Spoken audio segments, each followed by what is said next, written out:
Ini sebelum, ini selepas mesin. Okey, kawan-kawan, mari jom tengok kulit limau. Banyak lah kulit limau. Banyak kan? Hari ni kita pakai DA Jeans Pad dengan mesin DA compound 1.0 fully. Kita layan dengan kulit limau. Tengok hasil dia macam mana ha? First step, masuk dengan pad lah, standard lah dalam mesin. Nombor 2, compound letak ke atas fully 1.0. Anda nak layan tempat boleh letak. Letaklah siap. Kita ratakan dulu. Start lah.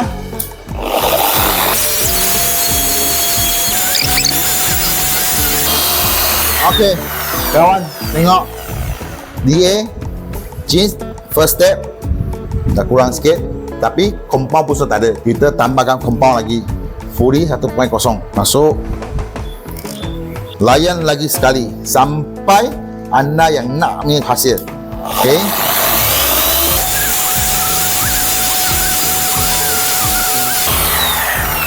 Okey, tak kilat kan?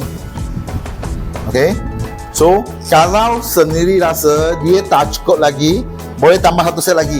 Kalau anda rasa kulit limau buang tak cukup.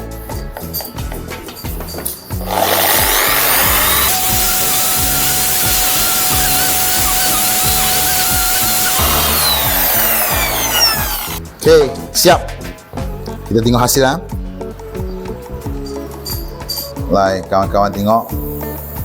Banyak orang cerita DA tak dapat buang kulit limau. DA susah nak buat kulit limau.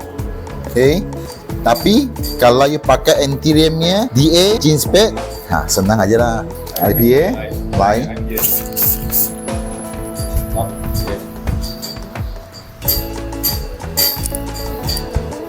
Baik, anda boleh tengok.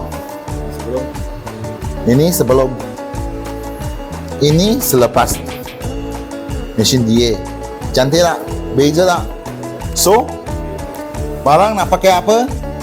Standard lah. Anti-ramnya fully 1.0, anti-ramnya DA Jeans Pad, Cyclones DA mesin.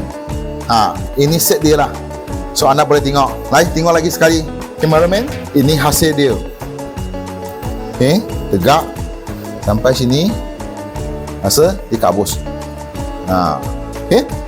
Baik, ini dah DA set untuk buangkan kulit limau. Dalam ada apa barang? Anti-ram fully cutting 1.0. DA Jeans Pad dengan anti-ramnya Cyclone Dot Action. Ini set dia lah. So, sesiapa nak minat ini, bolehlah contact dengan anti-ram. Kita jumpa next video. Thank you.